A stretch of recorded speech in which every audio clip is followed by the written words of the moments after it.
haleluya, haleluya. Tuyikomere amashyi menshi Imana. Imana ishimwe cyane.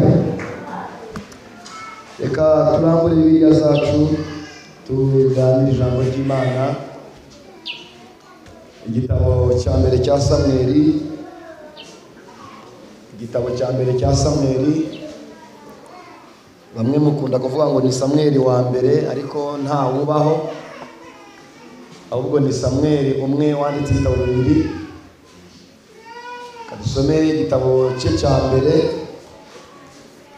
igice 17. Turasoma duhereye ku murongo wa 45 turagera ku wa 46.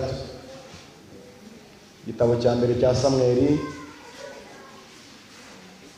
igice 17, 45 na 46,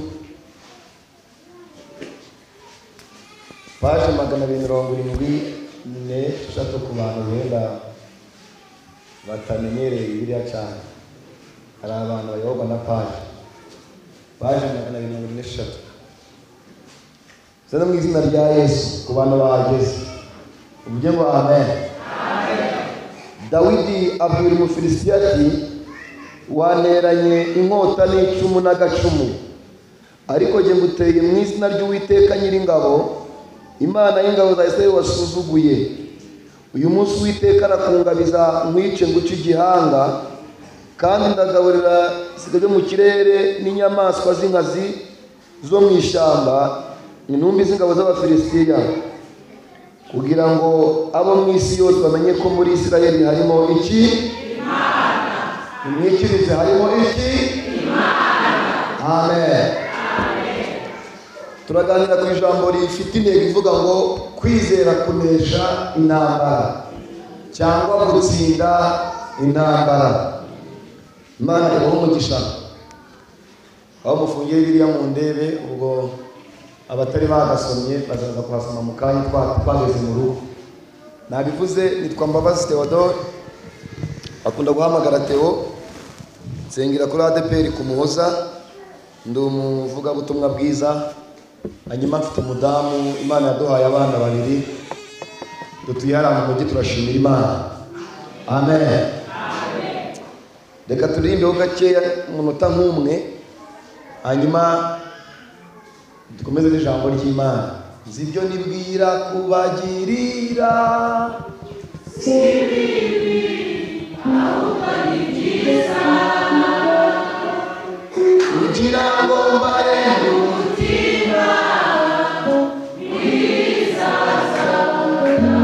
Dushiremo ingoma ya senti.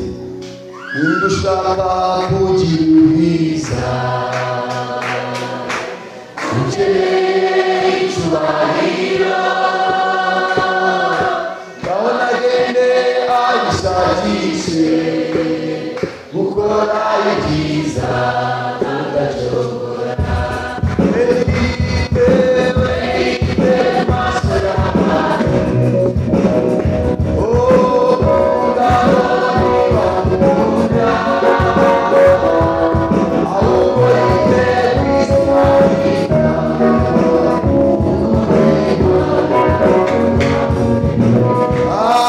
Zibyo nibwira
yadusanze twigaragura itukura iratweza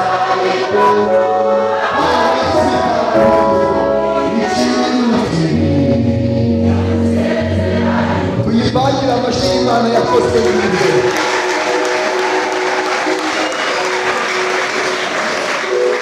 Haleluya. Hari abantu bibutse ko Yesu yabavanye mu ivanga. Hari abantu bibutse Imana iyo yabashyiriye twari hari cyane twasaga nabi twari abasizi turashima Imana yatuvanye mu byaha yadusanze twigaragura n'ibata itukura iratweza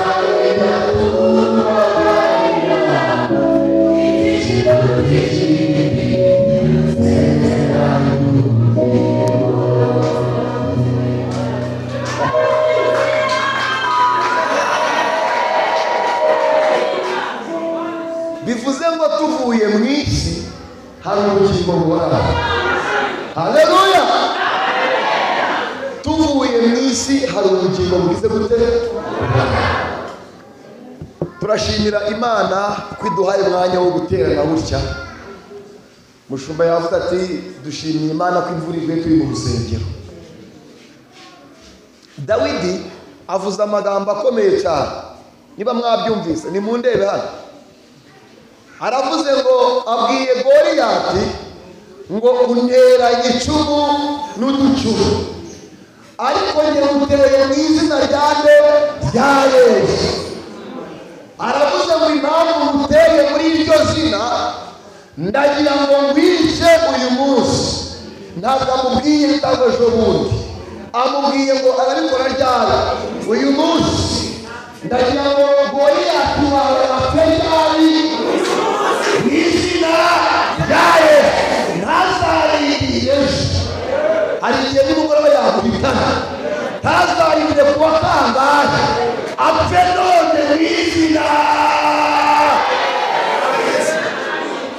Abasindi kandi abavuze ngo impamvu bikoze ni ukugira ngo abantu bose bo mu isi bamenye ko kuri ADEPR Musanze hari n'iki bamenye ko hari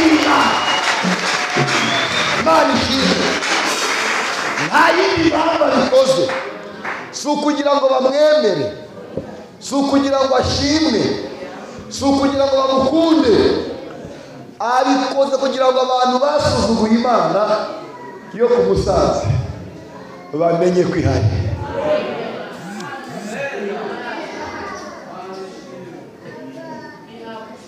Bamenye ko igize gute? Kwizera niho tuvuze kunesha intambara. Bibiri iravuga ngo hahirwa umuntu wiringira Uwiteka nawe akamubera iki? Ibyiringiro.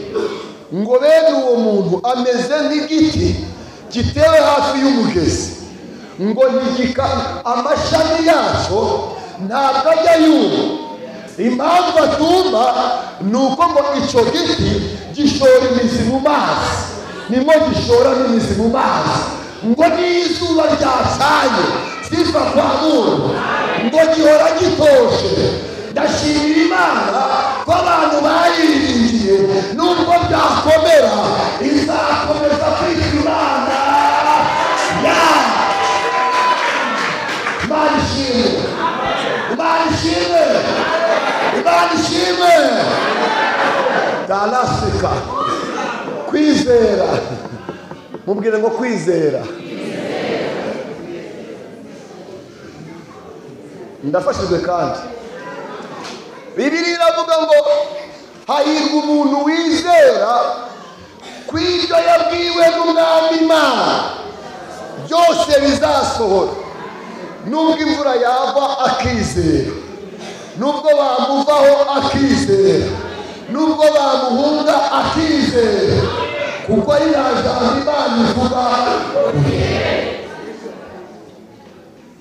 Muvuge ngo ye. Kuko ari nta jambo Imana ivuga ngo rero. Reka mbabwire ibintu bitatu biba ku muntu wizera Imana.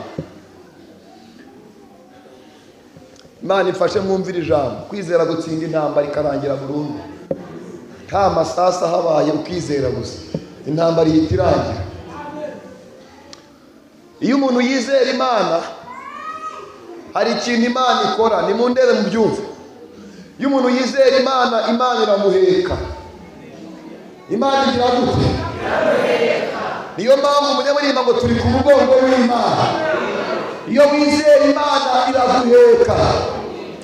Kandi mbabwire iki kintu, urugendo uzakora wizera Imana ntabwo ruzakureba, ahubwo ruzareba Imana iguhetse. Amen. Inzira uzanyuramo ntabwo ikureba, ireba umuntu wemera gute kuguheka, kwizera. Icya kabiri, aho muzanyura uko hazaba hasa kose, haba mu mvura bizareba uguhetse, haba ku izuba bireba uguhetse, haba mu bunyeri bizareba uguhetse, haba mu bukonde bizareba uguhetse, haba mu bukene uzabikemura ni Yesu wenyine kugira gute kuguheka. Imana ishimwe. Kambabwira kandi kandi ibigeragezo ufite were kubibwira abantu. Muranyumvise? Wibwira abantu impamvu utaratabara. Hari umugabo witwa Yesu niwe uguhetse, niwe uzabisobanura. Niwe uzabisobanura. Wibwira abantu impamvu utarashaka umugabo.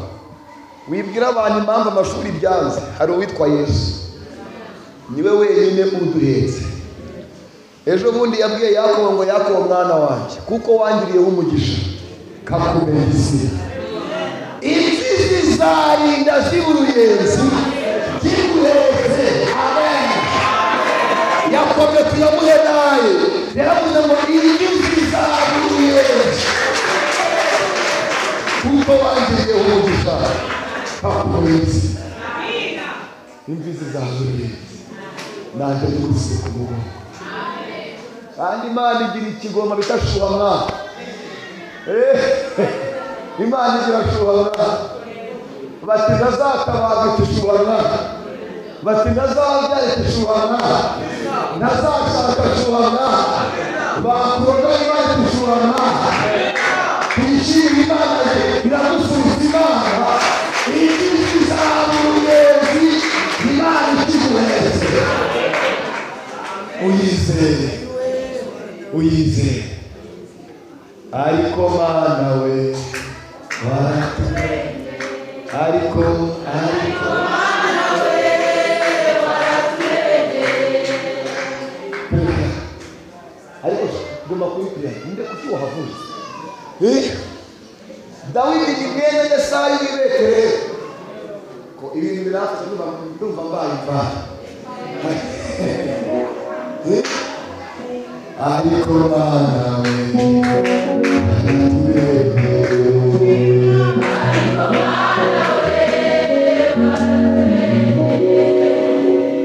Dawidi ngo mu gihe ise arimo kubwira abandi, bamwe basaba abasirikari, abandi abayobozi, aramubwira ngo wowe fata ikote na bote ujye mu ishyamba kuragira intama. Ndashimira Imana ko no mu ishyamba Imana yareze. Muvuge ngo amen.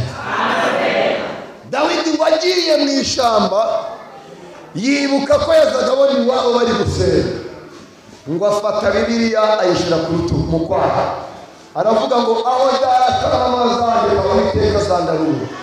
Aravuga ngo niba ari mu ishyamba nzasoma ijambo ry'Imana, niba ari mu ishyamba nzasenga. Afata Bible ayijyana mu ishyamba, afata umukeka awushyira ku mutwe awujyana mu ishyamba. Aravuga ngo niba ari mu ishyamba Imana izabana nanjye. Aravuga ngo ntangaze ko Imana w'abantu bose babana. Amateka abantu baduhuze Imana murabana. Uri mu isoko Imana mwavuga, uri gucuruza Imana mwavuga, uri guhinga ibishyimbo Imana mwavuga, ahantu hose Imana irahaha. Amen. Amen. Dawidi wageze mu ishyamba Imana bakajya bavugana, ikavuga ngo nubwo umeze gutyo nzakugirira neza. Ndashima Imana kwivuga, dushima Imana kwivuga. Ejo bundi nabwiye abantu, ndi kwigisha Kigali, ndababwira ngo Imana itavuga sinzayisenga. Nge niyo mahitamo nakoze ntibikurakaza. Imana itavuga ntabwo nayikurikira. Dawidi ngo ari mu ishyamba Imana ikamuvugisha, bazi ko azagwa mu ishyamba, ariko Imana iri gutegura umugambi ku buzima bwe. Ubuzima bwawe bupfuye amaso, biravuga ngo siko bizaba kuba mutegereje. Ntawe uzakorwa n'isoni kereka bazamutera umugongo. Nimwizere Imana, niba hari icyo Imana yavuze Imana izagisohoza. Si umuntu mbibeshye, ntabwo ari umuntu mbibeshye, ntabwo ari umuntu mbibeshye. Imvugo y'Imana ni hamwe. N'umugabo w'umunyakuri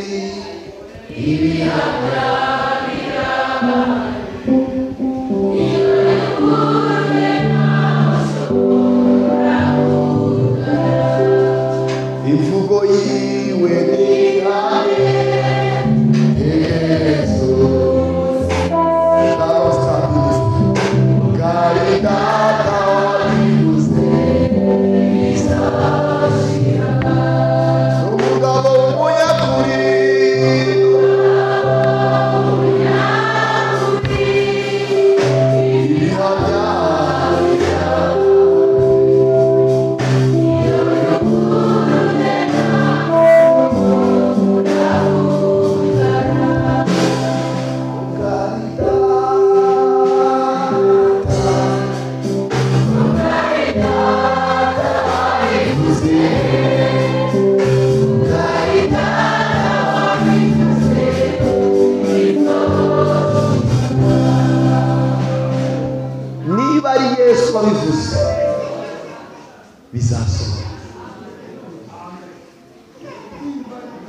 Niba ari Yesu abikubwiye atari abantu bizakunda.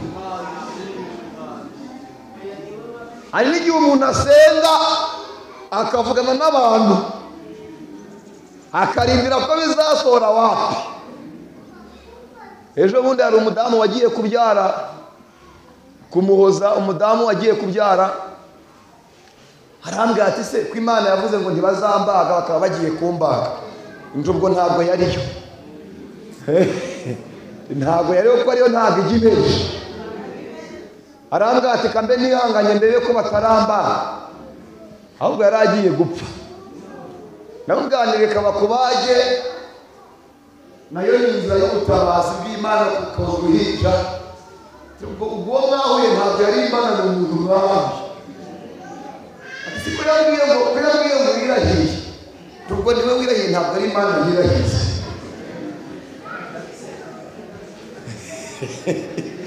Ariko yari Imana birasohora. Imana imugurisha. Amen. Iyo ari Imana bararigwanya, ariko Imana ikishakira inzira z'inyuzamo. Iyo ari Imana bona bikariwe, ariko finali bikagaragaza amazi. Nimwizere Imana igitsina intambara. Dawidi ari mu ishyamba akavugana n'Imana. Imana ikavuga ngo ihangane uragira intama nzakugirira neza. Ihangane inzara ikwice nzakugirira neza. Ihangane use nabi nzakugirira neza. Ihangane bakuvuge nabi nzakugirira neza. ndashimira Imana itameze nk'abantu, ndashimira Imana itameze nk'abantu. Tuyizamure ibiganza, ntabwo Imana imeze nk'abantu. Amen. Ni Imana ivugana n'umuntu ari umuboyi, ikavuga ngo nzakugira umuntu. Reka mbaha amakuru. 2007 nari umuboyi wo mu rugo. Jewe nari umuboyi wo mu rugo 2007. Kaye nakoraga hano hafi yaho. Hano hepfo kuri Nesi nahazamukiye ndeba nsanga harahindutse fasi kaburimbo yajemo ryari. Ndabona hano ahantu haza ka hotel kitwa Garaburisi. Hari abantu bakaza. Aha. Hari umugabo wari utuye inyuma yako, ariko nabonye yarakijwe asigaye asengera kuri Bukane. Ntabwo ndamuvuga amazina. Ngo barabemba. Timumuvuge. Yari atuye inyuma yako. To yari yakijwe, yakoraga ibintu by'intuza n'iki by'intuza. Yakoraga ibintu by'intuza. Bimwe bya gakondo bya kera. Ariko nabimenye mageze ko abikora. Bampembaga amafaranga 1000 y'u Rwanda. Ayo mafaranga yazagutunga 2007 hakiriho za note zabaga ziriho wa mugore uhetse umwana. Ariko ndi gukora ubwo buzima bumeze gutyo, Imana ikababwira ngo nzakugira umuntu. None muri ukonse murakoze cyane. Haleluya. None se y'ubwo buzima nabaga namaye bakaza gusane za kitaburitse tazi ko zaba mu buzima. None Imana yanjye neza nanjye ndise w'abana babiri. Turashimira Imana yacu. Amateka babiri mu gitondo abantu tunyuze naringiye kwivuga byihorere. Abaga umugabo warunzi aravuga ati ndakuzi kera, ati nta kutagize, ati wabaye umuhanzi biranga. None dore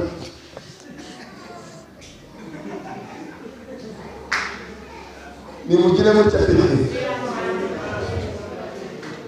Dawidi yaba ari mu ishyamba, Imana ikamuvugisha. Igihe kiragera ngo Imana ibwira Samweli ngo Samweli, ihembe ry'amavuta ujye kwa Yesayi i Betelehemu, nabonye umwana w'umuhungu ufite umutima usa n'uko nshaka. Nubwo ari mu ishyamba ariko afite umutima umeze nk'uko Imana ishaka. Nubwo abantu bamutaye ariko afite umutima umeze nk'uko Imana ishaka. Imana imutekereza, Imana imutekereza. Ndagira ngo Imana imutekereze n'ubuzima bwawe. Imana imutekereze. Samweli ngo afata ihembe ry'amavuta arijyana kwa Yesayi i Betelehemu. Ihute ujye ku musanzu kuri Adeperi. Nabonye y'umugore cyangwa umugabo ufite uruti umeze nk'uko Imana. Nabonye y'umukobwa cyangwa umusore ufite umutima umeze nk'uko Imana. Nubwo adasa neza, nubwo batamukunda, nubwo atazi kuririmba, ariko asa n'uko Imana ize gute. Nubwo ari umupfakazi ariko asa n'uko Imana ishaka. Nubwo ari umushomeri akodesha, afite umutima umeze nk'uko Imana ishaka. Kugira umutima usa n'uko Imana ishaka. Ihangane ugira umutima umeze nk'uko Imana ishaka. Ntabwo Imana izakwirengagiza, ntabwo izakubahisha. Samweli ngo azamukana ihembe ngo aje kwimika umwami kwa Yesayi. Nihute nsenga. Ngo agezeyo asanga Samweli Yesayi abahungu bose, uwitwa Eliyabu, Shama na Aminadabu. Yavuga ati uyu munsi ni muri yikwa muri aba batumiye kurya. Yemwe murara batumiye kwimika umwami. Ngo hasohoka umuhungu wa mbere Eliyabu aravuga ati ngwino muhungu wanjye niwe Imana itoranije. Imana ndirebure kukunya ahubwo itegereza umutima. Dawidi atoranywa kunga ndayibye ngo asohoka yambaye neza atereka amaso asibagiye kumwa Samweli bazamuye ihembe ngo amwimike Imana iravuga ngo namugaye ntabwo asa nuko nshaka ngo haza uwa kabiri nabaza yambaye neza ati nijye ugiye kwimikwa Samweli bazamura ihembe Imana itubona we namugaye ntabwo asa nuko umutima wanjye ushaka ngo hasohoka uwa gatatu nawe ngo yimikwe aza yiyemeye yambaye agakote keza kakano kanje ariko kuvuga ati so aturumva antuka ati mvuye no kwiga hanze ati nta byensi ofete kwiye kumwa kuko abandi bose barangiye aho kumwe hari umuhungu uri mu ishyamba uragiye ingamba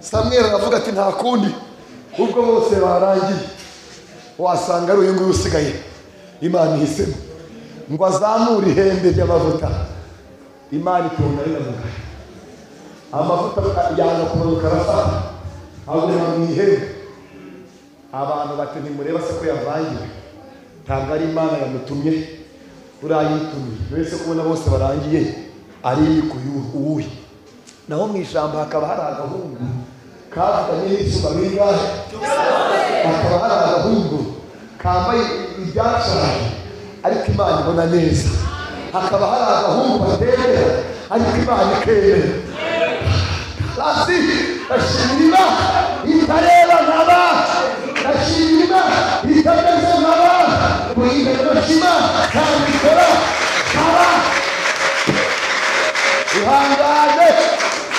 ihangane haracyari ibyiringiro nubwo igiti cyatemwa kizongera gishibuke la sita pikosa benesha etana sandi costibe de force biravuga ngo urufatiro rw'Imana ruracyahagaze rwanditsweho ngo Uwiteka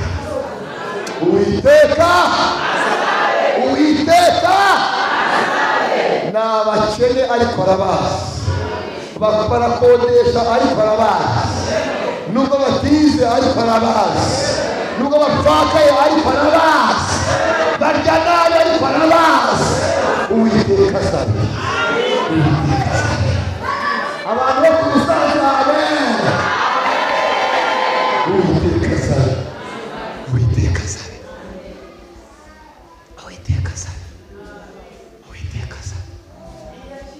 yarirahiye Imana yarirahiye yavuze ko icyubahiro cyayo itazagira undi kandi Imana yagize gute we yarirahiye Imana yarirahiye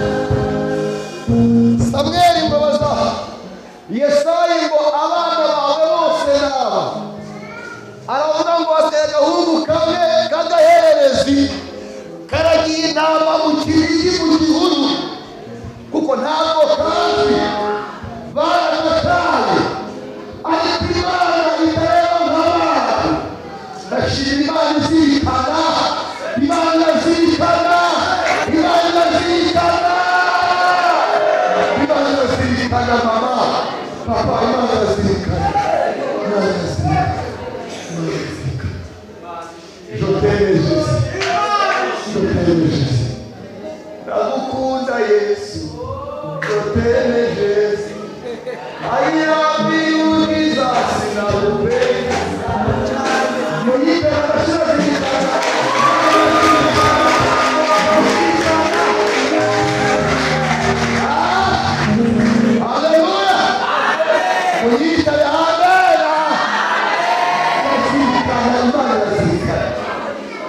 Imana irazirikana.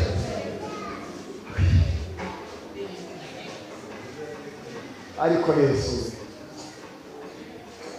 baragahamagara bati nako mukazane, mupfe kukazana nta wamenya, turaja ku meza kahageze mukazane.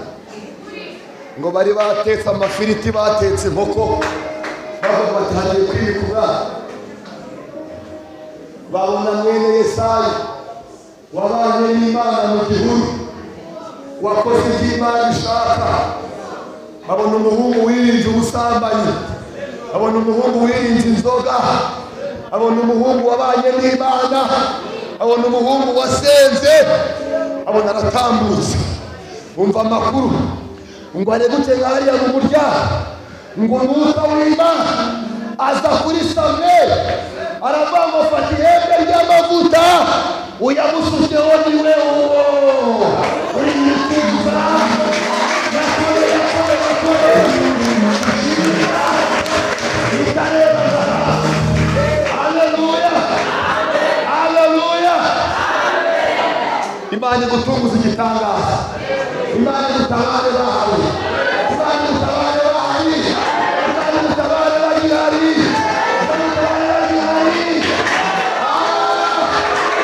Barashire ngo afate ihembe ry'amavuta.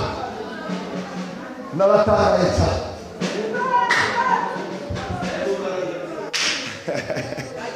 Amavuta amenya nyirayo, amenya nyirayo. Ngo uko kari kubendabenda gasa nabi, imyaka yarakishe, inzara zarazamutse, umusatsi warakereyeho, ngo Imana ikarebye iravuga ngo navuze ko nzakugira umwana. Samweli ngo azamuye ihembe ry'amavuta, ngo ayamusutseho, amavuta boroha aramanuka amukaho. Imana imutabare, yikorera amasirimu.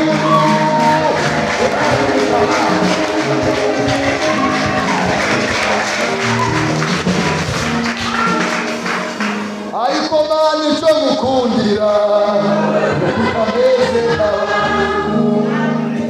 washize ibanga ryanjye nawe.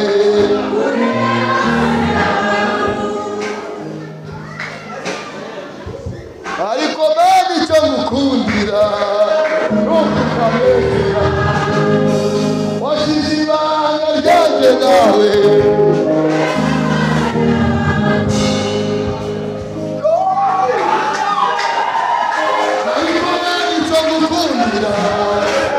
Utameze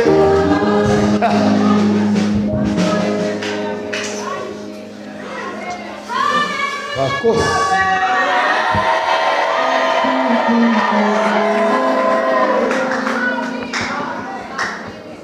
mureke senga.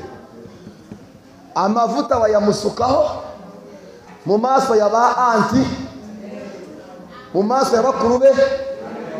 Bavuze ngo azagwayo, bavuze ko atatera imbere, ko atashaka, ko atagira iduka, ko atakubaka.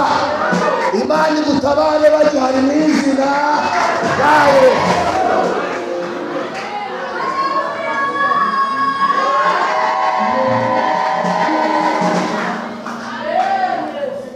Vuga ngo sesa.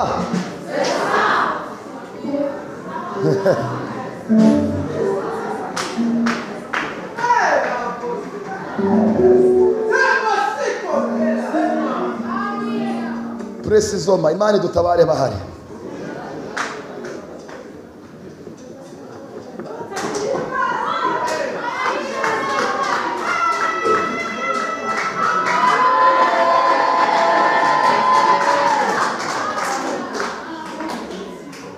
hari ikintu Imana ikoze hano kuri uyu musozi wayo.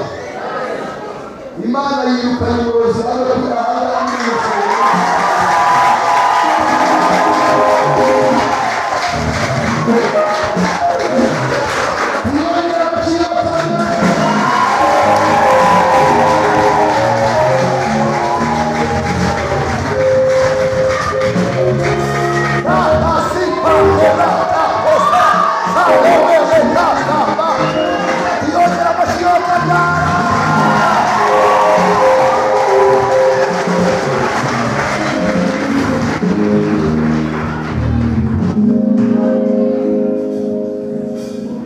Piticasi de la sa étape allons-y frère de force. Yewe mureke dusenge.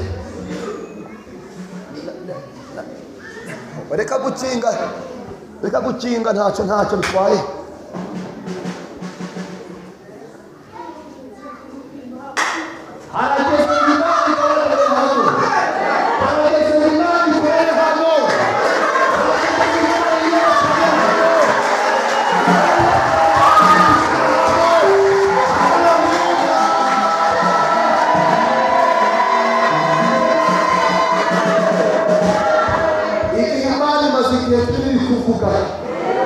Abantu bagira ngo ni iby'abantu gusa, ariko magazano yambwiye ngo babwire ko bitarenze umwaka nje kwiyekana hano.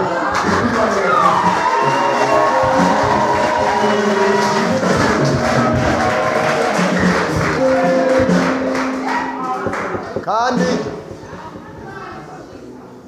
ikindi Imana ivanye impfu ebyiri hano cyane muri iyi korali.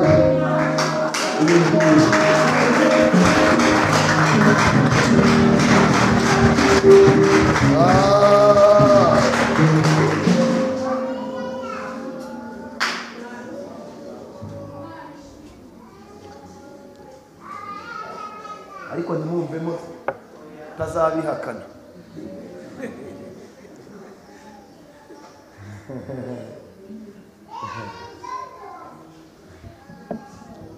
Kandi ayo makuru azamenyekana.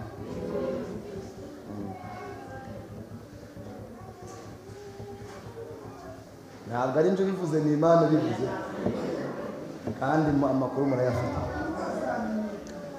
Uwo muntu navuze haragura Imana yari yaragambiriye ngo abakozi b'Imana bazave ku ruhimbi, ubundi ngo abadiyakoni bazateke ashiremo ibirungo, hanyuma mu biciro by'umugari ko hano muroga, ariko imigambi ye ntabwo ihamye. Hano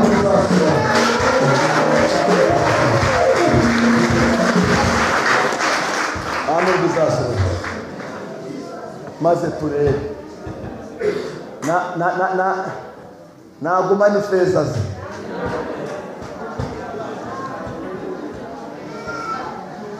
Tugaruke. Dawidi Imana imaze kumwimika, amaze kubona amavuta, nimundebe ngiye gusenga, ahita afungura umuhango wo kurya, batangira kwiyarurira. Nibwo yavuze ngo Uwiteka untunganirije neza mu maso y'abanzi banjye. Nawe Imana yatunganye bagihari mu izina rya Yesu. Dusengera abanza barame, tubasengera babeho, bazabone neza y'Imana bakiriho, amenye ko ari Imana mwabanye. Tubasengera babone ko babeho. Hanyuma Dawidi ngo asubira mu ishyamba kuragira intama. Mutetse ngageze mu ishyamba, Isa aramuhamagara amubwira ngo uze ufate amazi n'imitsima ushire mu mvuma mu gikapu, ujye ku rugamba kuraba bene ko bari bagizwe na Goliyati ku rugamba, hanyuma ubagemurire, hanyuma umbwire uko bameze. Dawidi ngo araza. Uwo munsi yavuye mu ishyamba nibwo amavuta yatangiye gukora y'uwo muhungu. Ngo araza afata imitsima n'amazi ashira mu mvumba, ajya ku rugamba kureba abakuru b'abo bagizwe na Goliyati. Ngo hageze asanga byabaye hatari, asanga Goliyati abakuze bose bamwe bagiye mu myobo bihishe, ngo aribaza ngo habaye iki. Baravuga bati turakuzi n'ifuzifuzi ryawe n'amavuta baguhaye ejo bundi bakubereye ariko ntabwo ari bamubereye, none rande iyo mpamba usubire muri bwa butama bwa so, naho kumva uwo munsi niwo amavuta y'Imana agiye gutangira gukora. Amen. Aravuga ngo data yambwiye ngo mbaze amakuru yanyu ngende mubwire uko mumeze, ntabwo bite ko muri hano mu miyobo wote hafi ntabaye iki. Ngo akiri aho ngaho yumva Goliyati arivuze, aravuga ngo nsuzuguye Imana y'Abisirayeli, bambwiye ko ari inyembaraga ariko nsanze ntazo, bambwiye ko ari inyamaboko ariko nsanze itakiyagira. Dawidi ngo abyumvise arababara cyane, yibuka Imana babanye mu ishyamba ubwo yicaga idubu akica n'intare, yibuka Imana yamwimitse mu maso ya bakuru be. Aravuga ngo kirazira ko wasuzugura Imana kandi mpari. Ngo abaza amateka y'uwo mugabo, baravuga ngo uyu Goliyati ni mwene we. Baravuga ngo nuwa avuga ahantu bita Gati n'Umufilisitiya, ati se basenga iyihe Mana? Ati basenga ibigirwamana. None se bagira amasezerano bagira asanga nayo, ntibarya igaburo ryera wapi, reka habe n'amaraso asanga wapi. Aravuga ngo nta kibazo kigira. Aravuga ngo nshingiye amakuru mumpayeho ndumva intambara yarangiye. Agereye mu kwizera gusa ku mateka y'Imana yakoze, nta muhanuzi umuhanuriye, nta nyandiko yagize, nshingiye mumubwiyeho intambara kuri uyu mugabo yarangiye. Kwizera kuzatsinda mu izina ryanjye. Aravuga ngiye kumwica uyu munsi ndamwica. Ahita abwira uwitwa Abuneri, aramubwira ati ngiye kwica Goliyati. Abuneri ngo amuzamukana kwa Sawuli kugira ngo yitangire igihugu umwami abizi. Ngo bageze kwa Sawuli aravuga ati se, Abuneri aravuga ati nyagasani Sawuli, uyu muhungu witwa Dawidi niwe uza kwitangira igihugu. Sawuli kabendarenga aravuga ati umva mwana muto, niko handitse uwo mugiye guhangana amenyereye iby'intambara kandi wowe uracari mutoya, igendere. Mu yandi magambo genda wirira ifiriti bakubwira uracari umwana mutoya. Dawidi abaza Sawuli ngo kumbwiye Goliyati ngiye uranzi? Satani jya ubanza umutere ubwoba, ariko mubwire ngo nahatarahatwara hatambuye n'Imana n'utari ubu bwarakeye. Aravuga ati ntawe nkuzi nyibwire. Ati nitwa Dawidi, ndi mwene Yesayi w'i Betelehemu. Nimba warumvise umuntu bimitse ko azaba umwana, uwo muntu ni njyewe. Ko ntari inkuzi wabaga hehe? Nabaga mu ishyamba. Wakoraga iki? Nari mu myitozo yo kuzamaza iki? Yo kuzica Goliyati. Gusa wowe ntubyumva. Witoreje kuri nde? Ati ubwo haje dubu kujya umwana w'intama narayishe, ubwo haje intare narayishe. Aravuga ngo iyabanye nanjye mu ishyamba, uriya mugabo utahakeye azapfa nk'imwe muri zo. Sawuli avuga ijambo rikomeye, aravuga ngo ngaho genda Uwiteka abane nawe. Yakome n'ay'Imana, genda Uwiteka abane nawe. Mu yandi magambo yari amutereye kashe ko agiye kurwana igihugu cy'ibiza, ngo ajya ibwami, ajya muri stoke y'ibwami, ngo amwambika imyenda y'ibwami imukingira intambara, imukingira amasasu. Dawidi ngo ayitambukane biraha, ngo ntabwo ayimenyereye, iramuremerera ayikuramo. Ntabwo Imana irwanisha ingabo nyinshi mu busabusa, Imana irihagije. Sifa kwa Mungu. Ntabwo Imana ikeneye imbunda, Imana irihagije. Icyo Imana isaba uyu munsi ni ukwizera gusa, na bya bindi Imana izabikora bizakunda. Ahatari amafaranga Imana irahari, ahatari abantu Imana irahari. Wewe yizere gusa, intambara igiye kurangira. Amen. Dawidi ngo ajya ku mugezi, atora amabuye 5 ayashira mu ruhago, ngo avanamo rimwe ryo kwizera ashyira mu mugozi mu mudumezo. Ngo aragenda yegera Goliyati, we na Goliyati ngo barabona na gutya. Goliyati ngo amwitegereze ngo araseka cyane, aravuga ngo se mu zindi komantere mubonye ndi intumbi y'imbwa kuma kano kana kangana gutya. Mu yandi magambo Dawidi ntiyakwica imbwa nzima, yashinyagurira yapfuye. Goliyati aravuga ngo n'ubundi abizi kuri bupfe, kankureke ubanze ngiye gusenga nimuri dusengane. Dawidi nibwo yavuze aya magambo, amubwira ngo wanteranya amacumu n'uducu. Haleluya.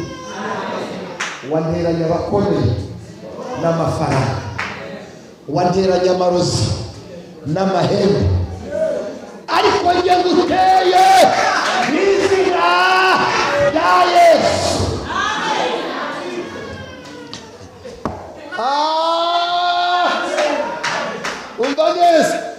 Umva neza. Amen. Kandi ntabwo nindira ngo uzapfe ejo.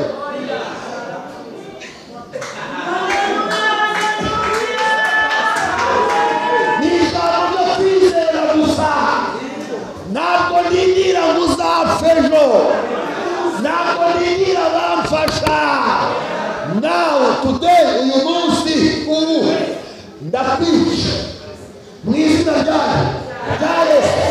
Ndagaburira ibisiga byo mu kirere n'inyamaswa z'inka zo mu ishyamba, intumbi z'ingabo z'Abafilisitiya, kugira ngo abantu bose bo mu isi abo mwasuzuguye bamenye ko kuri Musanze hatuye iki.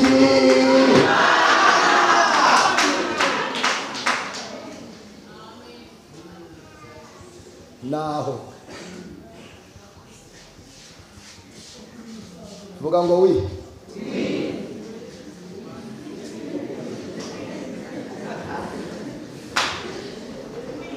ngo atangira kuzunguza,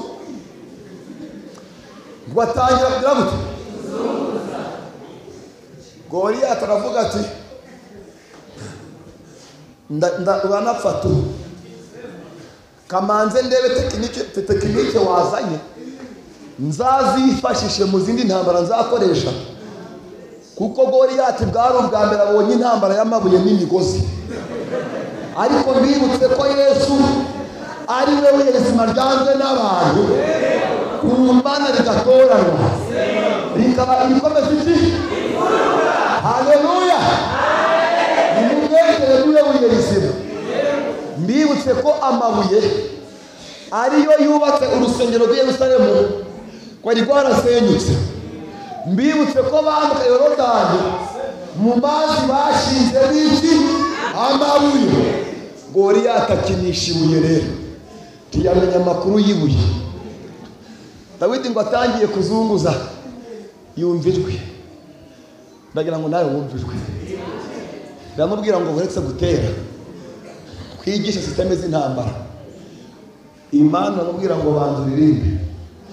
Watangira kuririmba, aravuga ngo Mana nk'uko wafashaga.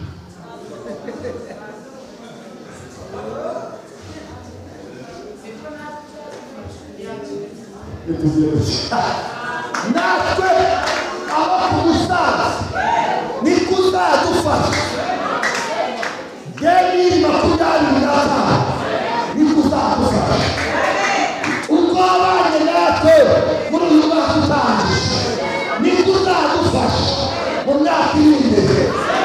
Itari yaremye imisozi, isi itarabumba, uhereye ryari uruko wahose. Haleluya. Haleluya. Mbizo ndirimbo za Dawidi ngo zifasha Goliyati. Goliyati ngo atangira gufashwa, ngo aramwegera ngo amwitegereze, aravuga ati mbega umwana upfuye kuririmba we, ati wari umuhanzi mwiza, nuko ugiye gupfana impano. Dawidi ngo ati dore rero Yesu iramanitswe ajya muri yaryo matabare. Inabishime ngo izo ndirimbo zimushyira muri Zoom, aramwegera. Dawidi Imana itirimba wagahungu komeza uririmbe nkwegereze umufilisitiya komeza usenge Imana imukwegereze uzamusekurira mu cyico bikubitire mu cyico Mana kubitira mu cyico Mana naho Dawidi aravuga ngo uzi kurinda Mana we kandi Mana itabesha ariko Mana we Goliyati ngo akomeje gufatwa akora ikosa ryavuyemo igisubizo cya Dawidi ngo azamura ingofero kugira ngo amwitegereze neza kugira ngo amurebe neza naho Imana iciye inzira zazatera imbere kugira Imana amashyigikiye inzira zazatera imbere umva haleluya haleluya Goliyati ahantu hose arambaye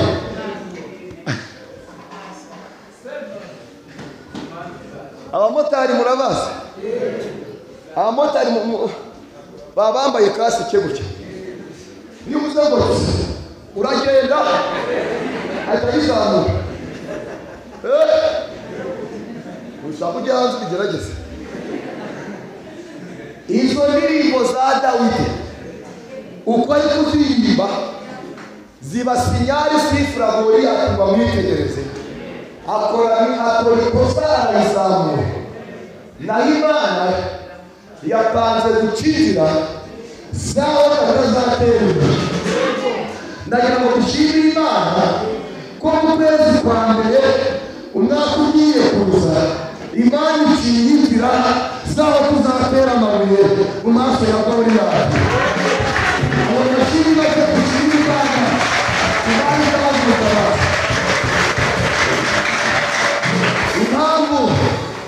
impamvu mvuze ukwezi kwa mbere umwaka utaha ni uko Imana yambwiye ko twamaze gusoza umwaka twebwe turabona Imana yambwiye Imana ibagumugisha nabivuze Imana ibagumugisha Dawidi arekura ibuye rifata Goliyati mu ruhanga Goliyati arabandagara arayitura hasi arasimbuka amwaka inkota amukata igihanga azamukana igihanga mu mujyi agikatana mu itawuni azamuka kuri neza agira ku musanzu afite igihanga yewe mwakira ijambo ry'Imana ariko mwakira ijambo ry'Imana turashima Imana itabaye nona ashima Imana ikurengeye nona